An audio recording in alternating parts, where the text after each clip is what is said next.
de vaccination du cheptel malien a été lancé hier à Kambila par le Premier ministre Dr Choguel Kokala Maïga. Plus de 76 millions d'animaux sont concernés par cette campagne. Une nouvelle unité industrielle sera construite à Kokofata dans la région de Kita. La première pierre de cette usine d'égrenage de coton a été posée hier par le ministre de l'administration territoriale et de la décentralisation et elle va coûter plus de 22 milliards 400 millions de francs CFA. Lundi 18 décembre, Madame, Monsieur, bonjour et soyez les bienvenus dans ce 13h. Le coup d'envoi de la campagne de vaccination du cheptel malien a été donné hier par le Premier ministre Dr Choguel Kokala Maïga à Kambila, près de Kati. Cette campagne va concerner plus de 76 millions de cheptels composés d'ovins, caprins, bovins et de camelins, sans compter bien sûr la volaille. Aloussène Touré pour le reportage. Le temps est ainsi donné pour le lancement de la campagne de vaccination du cheptel sur l'ensemble du pays. L'élevage est la principale source de subsistance pour plus de 30% de nos compatriotes et génère 15% de notre PIB. Quoi de plus normal que de consacrer des moyens importants pour son développement? Les professionnels du secteur pointent cependant une insuffisance du personnel et du financement de l'insémination artificielle, un des éléments essentiels de la modernisation du secteur. Le département en charge de l'élevage est conscient de la place du sous-secteur dans notre économie.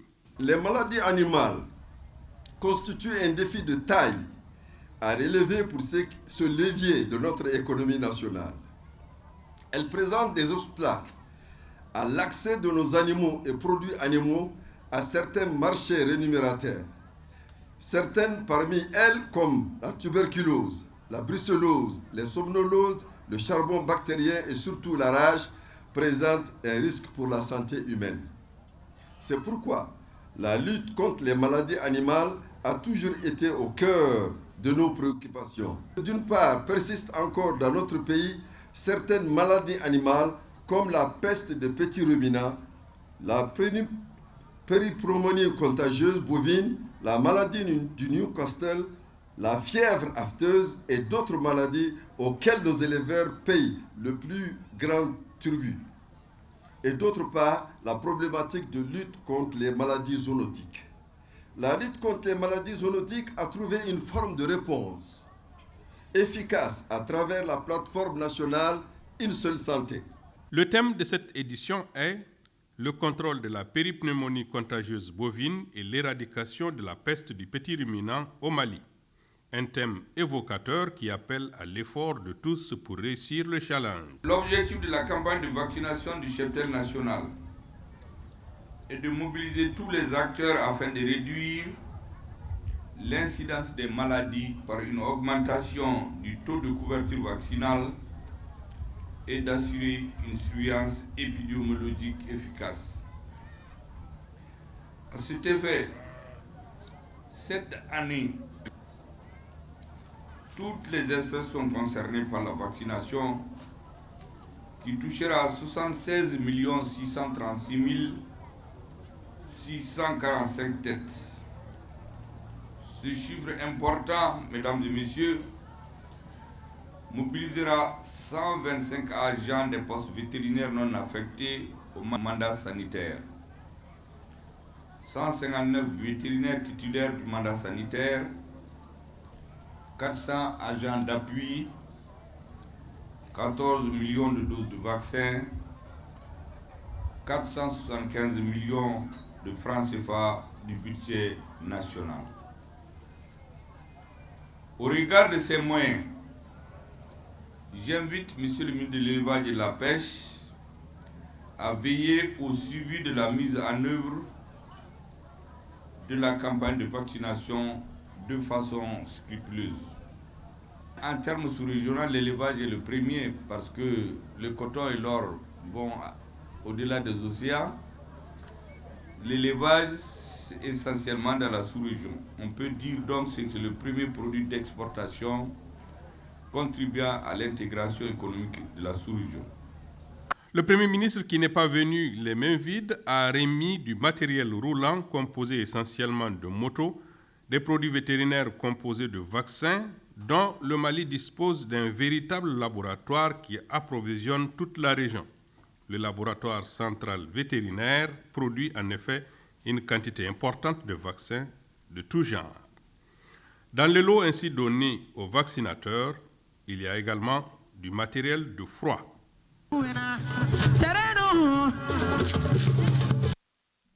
Le ministre d'État, ministre de l'Administration territoriale et de la décentralisation, porte-parole du gouvernement, lui, a procédé hier au nom du président de la transition à la pose de la première pierre de l'usine d'égrenage de coton de Kokofata. L'infrastructure va coûter à la CMDT et à son partenaire, la BDM, plus de 22,4 milliards de francs CFA. Délai d'exécution 18 mois, et sachez que cette usine va assurer plus de 250 emplois permanents et plus de 1000 emplois saisonniers. Le reportage de nos envoyés spéciaux, Dougoufana Traoré et Adama Kamara. Sur le site de la nouvelle unité d'égrenage de Kokofata ce matin, c'était la mobilisation générale de toute la population de la région de Kita. En effet, personne ne voulait se laisser compter cet événement historique pour la localité. Pour ce qui est de l'ambiance, on notera entre autres prestations musicales, celles des griots de Kokofata et de Kita qui sont sortis avec leurs instruments traditionnels. Les troupes de Kita qui ont présenté des pas de danse, sketchs et poèmes, sans oublier les chasseurs venus en grand nombre. À Kokofata, l'ambiance était celle des grands jours. La nouvelle unité de Kokofata sera installée à 3 km de la ville sur la route Kenyeba-Kita.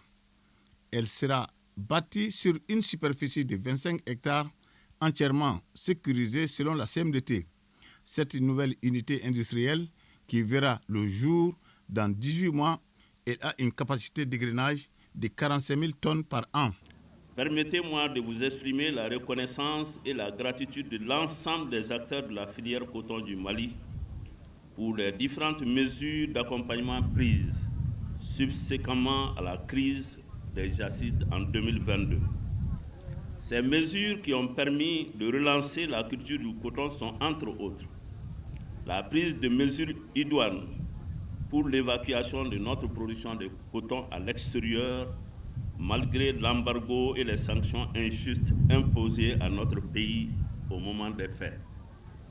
L'augmentation du prix d'achat du kilogramme de coton graine, le maintien de la subvention des intrants agricoles, l'adoption du décret autorisant la CMDT à assurer la fonction d'approvisionnement en intrants et appareils de traitement conformément à la recommandation issue des agistes tenus sur le secteur coton, l'adoption du décret spécial d'autorisation d'importation des produits anti-jacides et enfin la prise en charge financière par l'État du coût des intrants destinés aux superficies sinistrées par les jacides. Un financement malien, donc à 100%, toutes choses dont s'est félicité le représentant du président de la transition à cette cérémonie, le colonel Abdoulaye Maïga, qui a aussi transmis les messages de salutation du président de la transition, chef de l'État, le colonel Assimi Goïta, aux populations de Kokofata et de Kita. La construction de cette usine d'égrenage est effectuée sur des capitaux maliens, 100% maliens. La CMDT, bien entendu, sur financement de la Banque de développement du Mali, qui est une banque, bien entendu, malienne. Donc ce sont des capitaux maliens. Donc c'est très important d'insister dessus. Ce n'est pas que nous ne voulons pas de la diplomatie, nous ne voulons pas du don. Encore une fois, je profite pour rappeler les règles qui régissent également cette diplomatie, qui est la règle du respect de la souveraineté du Mali, le respect de nos choix de partenariat et de nos choix stratégiques, et enfin la prise en compte des intérêts vitaux du peuple malien dans toutes les décisions. Le ministre de l'Administration territoriale et de la décentralisation, porte-parole du gouvernement, a également rassuré les populations de Kita de l'engagement des autorités à poursuivre les actions de développement partout au Mali, malgré le contexte difficile. Je voudrais ici rappeler qu'il y a exactement 7 mois, sous le leadership de son Excellence le colonel Assimi Goïta, président de la transition, chef de l'État, le ministre de la Défense et des anciens combattants, le colonel Sadio Kamara, a procédé à la pose de la première pierre d'un camp militaire à Fougnan sur une superficie de 500 hectares. Avant cela, il est important également de rappeler la reprise du trafic ferroviaire. Aujourd'hui, nous sommes là à Kokofata pour la pose de la première pierre d'une deuxième usine de grainage de coton. Bien entendu, toutes ces réalisations symbolisent la vision et la détermination du chef de l'État à mettre en pratique sa vision du développement, une vision qui repose sur la règle des 3D. Vous l'avez rappelé, la défense, la diplomatie et le développement. Auparavant, le gouverneur de la région de Kita avait salué le gouvernement pour ses actions en faveur de sa région. Et je le dis sans fausse modestie, cette année, grâce aux efforts fournis par les plus hautes autorités du pays, la région de Kita a obtenu les statistiques de production suivantes. En coton-graines, 82 000 tonnes en 2023 contre 48 000 en 2022. Nous avons donc pratiquement doublé notre production. En céréales sèches, il a été réalisé 588 778 tonnes, soit 99% des objectifs que nous nous sommes assignés, contre 430 609 tonnes en 2022. Le ministre d'État était accompagné du ministre de l'Agriculture, du ministre des Industries et du Commerce, du gouverneur de la région de Kita et le PDG de la CMDT. Toutes choses que les populations de Kokofata ont vivement saluées. À présent, je vous donne lecture de ce communiqué du chef d'état-major général des armées qui informe l'opinion nationale et internationale que, dans le cadre du renforcement de la présence de l'autorité de l'État sur l'ensemble du territoire national, les FAMA ont commencé leur progression vers Aguelok ce lundi 18 décembre 2023. Il appelle la population au calme et à la sérénité. Le chef d'état-major général des armées rassure les populations que toutes les dispositions sont prises pour assurer leur sécurité et les invite à suivre les instructions des FAMA. Noël, c'est dans une semaine. Les lutins sont en train de préparer les cadeaux pour la hôte du Père Noël, des cadeaux qui seront distribués aux enfants du monde entier. Ici à Bamako, Papa Noël est passé un peu plus tôt pour rendre visite à certains orphelins qui ont donc déjà reçu leurs jouets, des jouets pactés et distribués par les lutins de Arc-en-Ciel Communication lors d'une journée récréative à la Cité des Enfants. Maïmouna Guindo. Donner du sourire aux orphelins, c'est l'engagement pris par Arc-en-Ciel Communication. L'organisation d'une journée récréative en honneur à cette couche vulnérable en est le témoignage éloquent. À travers cette journée, la structure de communication veut donner du goût à la vie à ces tout petits. C'est une couche un peu sensible, je dirais pas oubliée, mais souvent oubliée. Et je me dis en cette fin d'année, ils ont besoin de sentir cette chaleur parentale autour d'eux. Ils ont besoin de sentir qu'on ne les a pas oubliés. On pense également à eux. La situation des enfants orphelins reste une préoccupation du département de tutelle. Sa première responsable a tenu à être présente à cette journée pour exprimer la solidarité du gouvernement en faveur de cette couche. Cette cérémonie est une cérémonie pleine de sens et pleine d'espoir. Parce que ces bénévoles, ces bonnes volontés qui ont eu l'initiative de faire sourire des enfants orphelins, des enfants vulnérables, cela n'a réellement pas de prix et cela ne peut être remercié par des mots. Je voudrais que tous ceux qui sont présents ici, tous ceux qui nous écoutent de près ou de loin, trouvent nos sincères remerciements et aussi toute notre reconnaissance pour le combat qu'ils sont en train de faire pour la prise en charge des enfants. La journée a été marquée par un défilé des enfants en tenue traditionnelle, à l'image de la diversité ethnique et culturelle du Mali. Elle a été suivie par des remises de cadeaux au grand plaisir de ces tout petits. à l'image de Bibi Simaga qui est toute contente. Je suis contente d'avoir reçu mon cadeau. Je vous remercie beaucoup.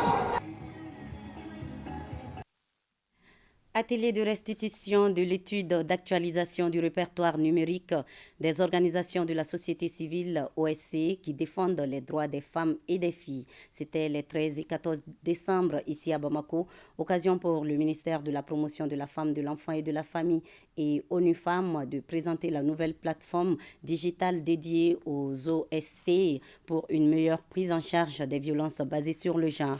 Awa Adaman Koulibaly et Adaman Traoré pour le compte-rendu.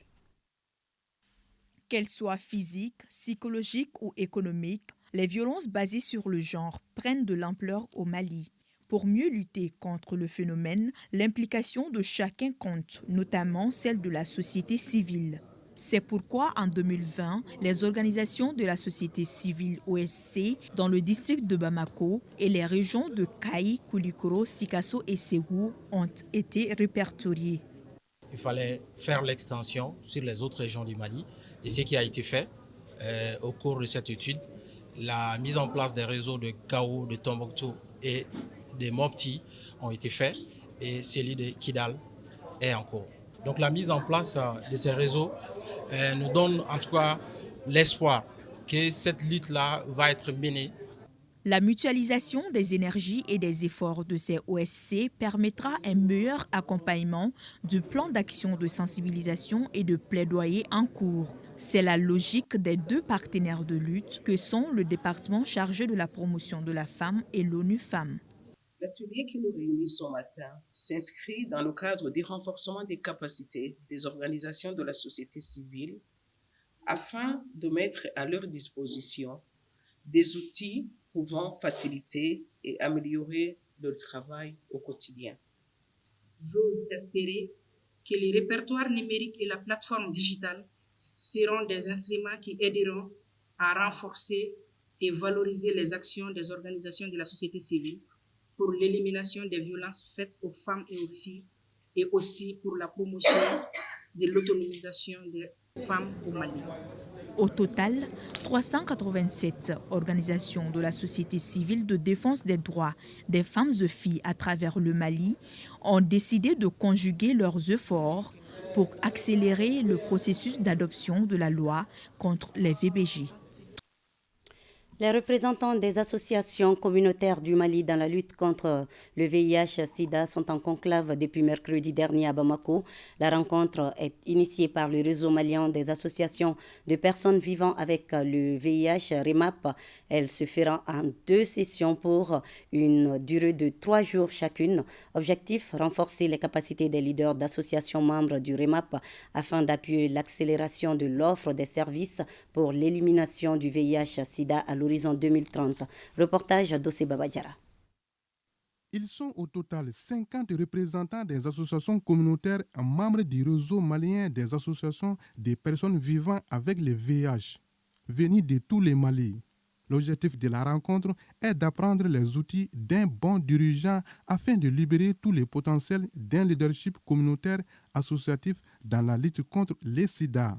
C'est dans le cadre du renforcement des capacités de nos associations membres, parce que le REMA Plus et ses démembrements sont des acteurs incontournables dans la lutte contre le VIH-Sida.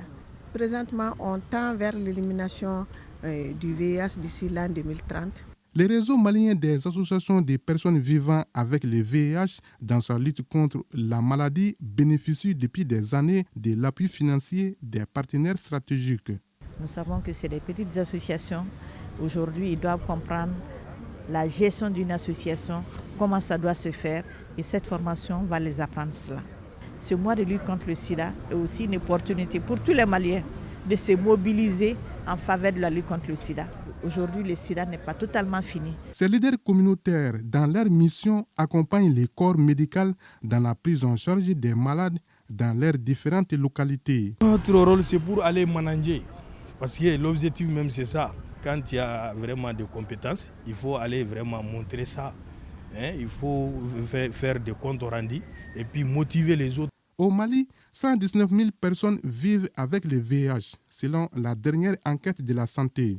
Toujours selon la même source, les projections affichent une prévalence de 0,8% en 2022 pour les personnes âgées de 15 à 49 ans, contre 1,1% dans les années précédentes. Accélérer le dépistage par le leadership communautaire, le thème de la 34e édition de la Journée mondiale de lutte contre le sida. Elle a été commémorée à Sikasso jeudi dernier à travers plusieurs activités. Compte rendu, Yorubala Diabati et Daouda Kounati. Accélérer le dépistage par le leadership communautaire, c'est sous ce thème que s'ouvre la 34e édition de la Journée mondiale de lutte contre le sida. C'est compte tenu du rôle que jouent les leaders communautaires dans la société que leur implication dans la prévention, la sensibilisation et le dépistage s'avèrent une nécessité pour une pandémie qui a occasionné la mort de milliers de personnes à travers le monde. Les résultats obtenus dans la région de Sikasso sont fort appréciables en termes de disponibilité des services de prévention et de traitement. Ces résultats découlent du travail remarquable des professionnels de la santé, des travailleurs sociaux et surtout des communautés. Malgré les efforts consentis par l'État pour faciliter l'accès des populations aux services de prévention et de prise en charge, des défis restent à relever. La pérennisation des acquis à travers la mobilisation des ressources internes, car le financement extérieur alloué au Mali pour la lutte contre le VIH et le sida ont été largement supérieurs aux financements nationaux. La lutte contre le sida est une action commune qui nécessite la mobilisation de tous et chacun pour vaincre la maladie. En mobilisant les leaders communautaires, on peut renforcer les efforts de sensibilisation, encourager l'accès aux tests et promouvoir la prévention, contribuant ainsi à réduire la propagation du VIH et soutenir ceux qui vivent avec cette maladie.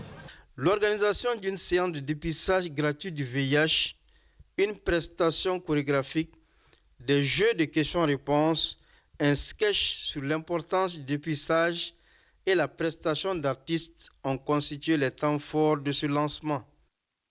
Nous restons à Sikasso où l'USAID Angadjiko appuie l'État, les services techniques et les collectivités territoriales dans la mobilisation des fonds additionnels durables des secteurs eau et assainissement dans 60 communes des régions de Sikasso, Koutiala et Bougouni. L'organisation entend investir environ 7 milliards de francs CFA pour la réalisation d'infrastructures d'eau, l'amélioration de la gouvernance et le renforcement des capacités des populations.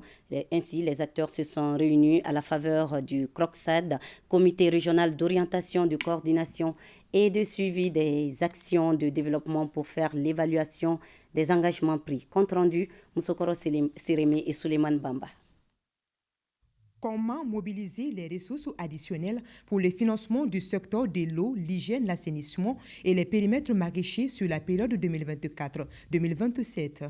C'est la principale thématique au centre de cette session extraordinaire du CROCSAD, Comité régional d'orientation, de coordination et de suivi des actions du développement. Pendant 2 jours, ces acteurs du développement régional et local, bénéficiaires du projet USAID Angadjiko, doivent mettre en place des mécanismes de gestion et de sauvegarde des ressources en eau potable et des services d'assainissement au profit des populations cibles.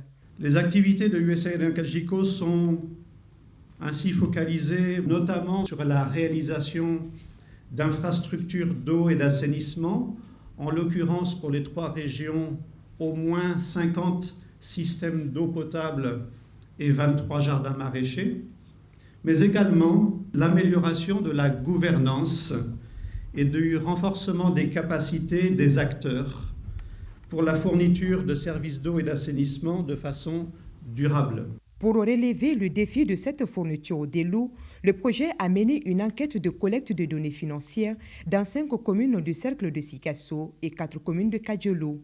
Une collecte qui a concerné une dizaine de ressources propres internes des localités, dont les taxes additionnelles sur l'exploitation minière et des carrières ou encore les patentes sécrétées par les assujettis. Et cette collecte a permis de dresser un plan de mobilisation des ressources additionnelles assorties d'un nouveau financement pour un montant de 154 millions annuellement, soit 616 millions pour la période 2024-2027. Cette session extraordinaire du CROCSAD a pour objectif, d'une part, de valider le plan de mobilisation des ressources additionnelles et de contribuer à l'amélioration de la gouvernance locale et la promotion de la synergie des actions de développement. Le projet USAID en Kajiko est une initiative mise en œuvre dans le cadre d'un accord entre le gouvernement du Mali et celui des États-Unis d'Amérique sur la période 2022-2027. Il est financé à environ 7 milliards de francs CFA, dont près de la moitié mobilisés par la communauté. Plan Mali a procédé la semaine dernière à la certification de plus de 200 enfants dans la commune de Markala. Ce sont des enfants scolarisés et non scolarisés qui ont bénéficié d'un renforcement de capacité sur, entre autres, le concept de compétences de vie, les droits de l'enfant, le vivre ensemble. Certifiés bons élèves, ces enfants ont reçu leurs attestations en présence des autorités scolaires, administratives et politiques. Reportage Honoré Chino. Après 6 mois de session avec des enfants scolarisés et non sur des compétences de la vie courante telles que le vivre ensemble, le genre, le mariage des enfants, Plan International possède la certification de 210 enfants dans la commune de Markala. C'est dans le cadre de son projet intitulé Imagine. Autrement, amélioration de l'éducation inclusive pour les adolescents au Mali. Les résultats probants qui ont été obtenus, c'est que nous avons 3400 adolescents, dont 1910 filles qui sont certifiées compétentes sur les sessions de compétences de vie courante, soit une atteinte de 122% de la cible qui est attendue par rapport à cet examen.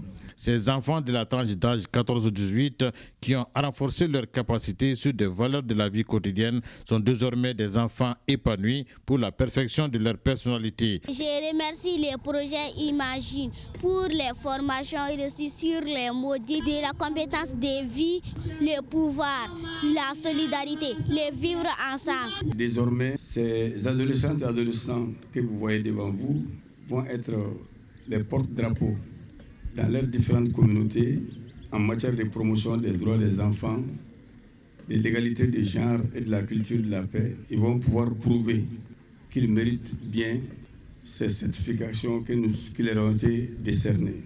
Sketch de sensibilisation sur le mariage d'enfants, les conséquences des grands travaux domestiques sur la performance des filles à l'école, des témoignages des enfants sur l'importance des valeurs apprises sont entre autres activités qui ont meublé cette cérémonie de certification à Markala.